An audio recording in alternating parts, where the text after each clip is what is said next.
Hello there, everybody. This is Rob of Rule of Two Review. Welcome back to the channel. I hope you are having a pretty good day in this upside-down world that we live in. And today, I feel like we could all use some Metroid therapy. There is no better way, of course, to lift one's spirits than to talk about Metroid. And it's a great time to talk about Metroid because, as we all know, we live in a world where Metroid Prime 4 Beyond is a real game. We saw footage back in June, we've got a short tease of a trailer, and it has us extremely excited and licking our lips for whatever might be in store for this game in the future. Now, on top of Metroid Prime 4 Beyond being an exciting prospect for the near-ish future, there of course is the Switch 2, or Nintendo's next-generation console successor. And given this last week's updates, confirmation, real tangible proof from Nintendo and Furukawa about backwards compatibility for the Switch 2, I felt that it would be good to revisit Metroid Prime 4's potential status on the Switch 2 or in this next generation, and also talk about how Metroid as a franchise might have a really bright future on this next console, given a ton of different factors. I talked about this in a video sometime in the last couple of months, how we're kind of potentially in the early stages of some kind of a Metroid franchise renaissance, so to speak. I actually talked about this 2 times fairly recently because I made a video, I think last month, that was a bit of a retrospective of Metroid in the 2000s, which was the golden era of Metroid, because as I discussed, there was, I can't remember the count now, I think 9 or so different Metroid games and Metroid releases between 2002 and 2010. It was crazy how many Metroid games we were getting back-to-back console games, handheld games between the Game Boy Advance and the DS and the 3DS. It was freaking insane, man. But on top of that, even before that video, I had discussed how we're living in this great current age in the Switch era, where we're kind of seeing a bit of a resurgence of Metroid because we had the fantastic and super successful Metroid Dread in 2021, and then last year in 2023, we had Metroid Prime Remastered, which was just an incredible remaster, bordering on a remake, in my opinion, of my personal favorite game of all time, the original Metroid Prime. And so we've seen 2 very successful, very high-profile, very popular, and high-quality Metroid releases on the Nintendo Switch in only the last few years, one of them being a brand new game. And it's kind of reintroducing folks to Metroid, either for the first time or for the first time in a very long time. And it's kind of setting up Metroid Prime 4 to be an even bigger success and a bigger deal for so many different reasons. But with the Switch 2 on the horizon, how does Metroid Prime 4 or any other future Metroid game fit into this equation? So for me, the first thing to focus on is the fact that we just had backwards compatibility confirmed for the Switch 2, as I said earlier, and as I discussed in my last video.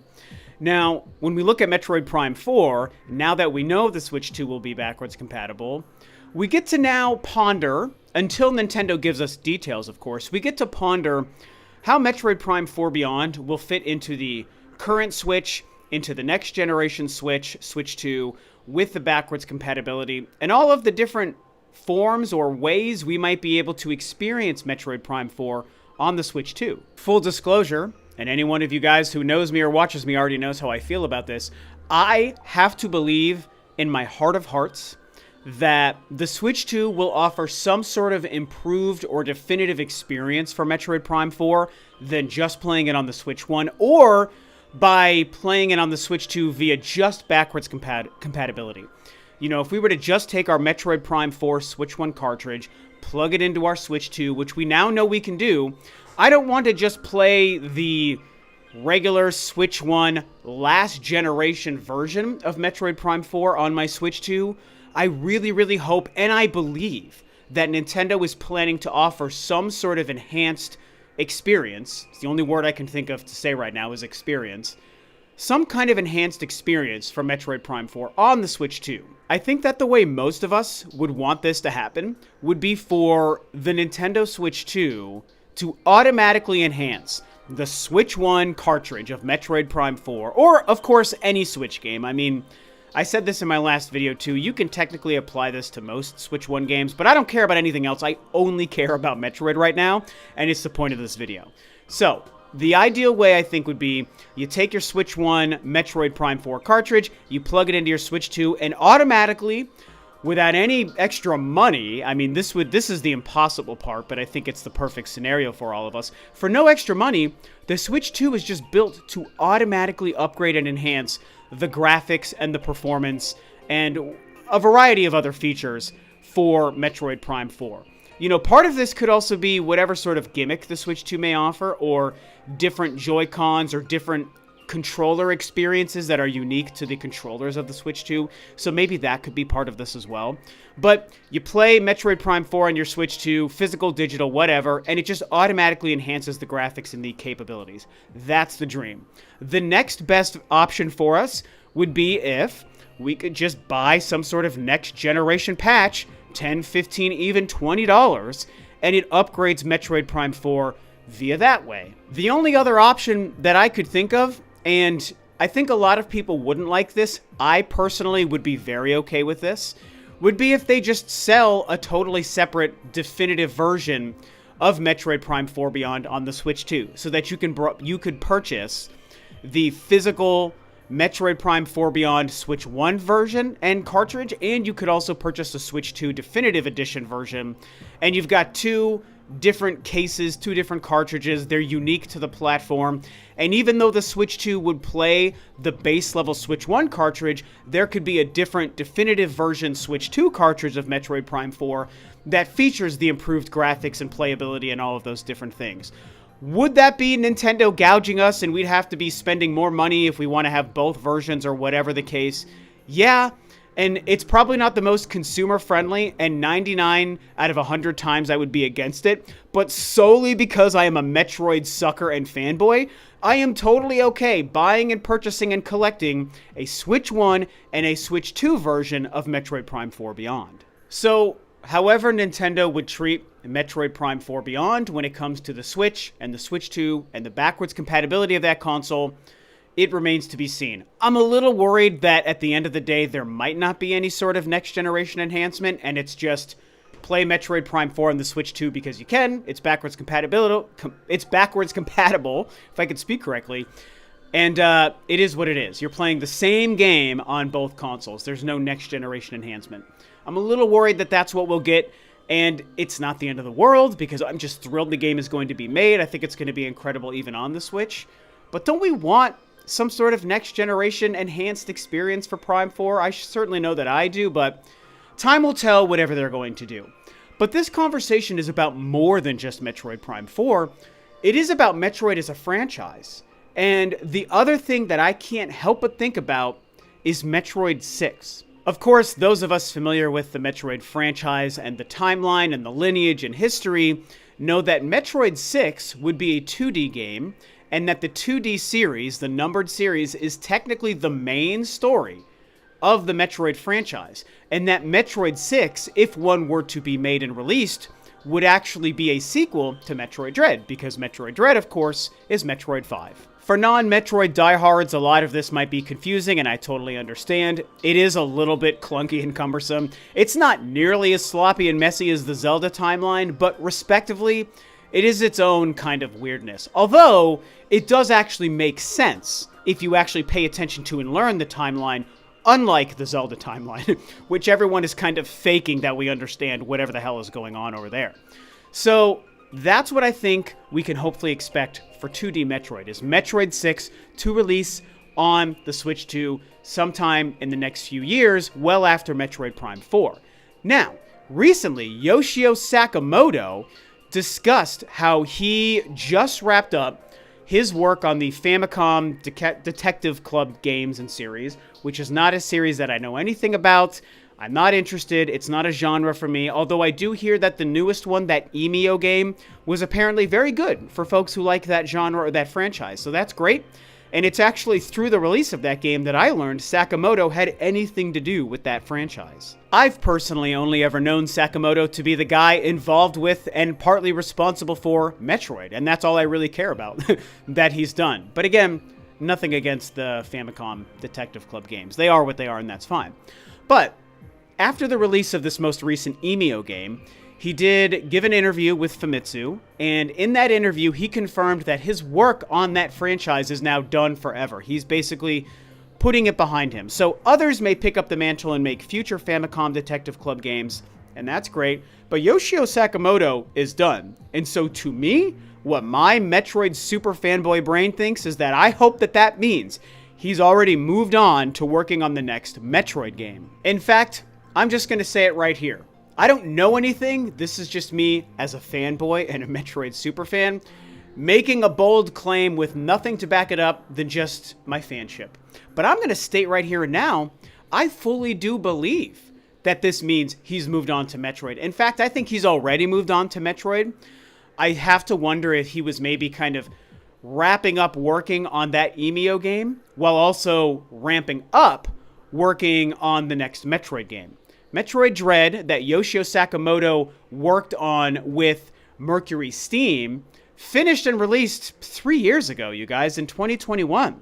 And with Metroid Prime 4 set to release next year, I feel like Nintendo's looking at a potential staggered slate of like mainline 2D numbered games and then other Metroid games. And technically Metroid Prime 4 would be an other game. It's not a numbered 2D game. So we got Metroid Dread, then we're going to get Metroid Prime 4. Now we got to go back to the 2D numbered games. It might be something where Mercury Steam is working on another remake, you know, remaking Super Metroid is a big request, remaking Metroid Fusion. These are things that are options, I do believe, for the future of Metroid and maybe Mercury Steam. And as much as I would be just over the moon for those, I actually just want Metroid 6, man. I've played Super Metroid, I've played Metroid Fusion, they're amazing, but they're great for what they are. Metroid Dread just has my mouth watering for the future of new games, and I want to know where Samus' story continues to go. And the ending of Metroid Dread sets us up to say, what the hell's gonna happen now? The ending of that game was crazy. And so yes, personally, I'm of the belief that heading into the Switch 2 and Nintendo's next generation, we're going to start off strong with Metroid Prime 4 Beyond in the first year, maybe even the first month, maybe even the first day. I know a lot of people don't want to believe it, but I do absolutely think there's a chance that Prime 4 might even be a launch day game for the Switch. I am not putting my money on it, so I want you to hear me say that now. I'm just talking about it as an idea and putting it out there so we can all consider it. Just in case it does become a reality, we can say that we've already thought about it, or you've at least heard me say it out loud. But regardless of when, we're going to start the Switch 2 generation off strong with Metroid Prime 4 sometime in that first year-ish. I absolutely believe it. And then I hope, I don't know, let's say 2 or so years later, we get the reveal of the next Metroid game. I think that the Switch told us Nintendo is willing to commit to Metroid. They released 2 very successful Metroid games respective to that franchise in Metroid Dread and Metroid Prime Remastered. Give us Metroid Prime 4, and then I think we're going to see that Yoshio Sakamoto and Mercury Steam will have been working on Metroid 6, or maybe another remake game, and whatever it is, that's fine. I don't even care. I mean, okay, let's talk about this. What about Metroid Primes 2 and 3 remastered? Are those on the docket? Is that something we can expect to release in the Switch 2 era? Even if it's something that releases on the Switch 1 and the Switch 2? I absolutely think so as well. So maybe, I mean, good lord, this is me getting way carried away as a Metroid fan. So I am not saying that I believe this. I'm just talking about this because it's exciting. But what if they're going to release Metroid Prime 4 in year 1 of the Switch 2, and then to pad the time between Metroid Prime 4 and Metroid 6, or the next new Metroid release from Sakamoto and Mercury Steam, what if Primes 2 and 3 get some sort of release to fill in that gap? So that in a crazy scenario, we get Metroid being an annualized franchise on the Switch 2, or even a near annualized franchise. Because what if between 2025 and 2027, we'll say, we get Metroid Prime 4, we get Metroid 6, you know, and then sometime in between, we also get Metroid Primes 2 and 3, whether they release together or separately. Over the course of 3 or 4 years, we might get 3 or 4 Metroid games released. It sounds impossible, but what if that's Nintendo's plan for the Metroid franchise going into the next generation? Look, man, I know that I'm being an overly optimistic guy right now and an overly optimistic Metroid fan. And if there's any time to not be optimistic about anything, it's certainly right now. But I can't help but feel this one shining light in a dark and bleak future that Metroid might actually have some sort of real significant resurgence. And I want to believe that going into the Switch 2 and this next generation, and we know Nintendo needs to treat this transition very carefully. That's why it's going to be backwards compatible, and I think it's why they just revealed it to us last week.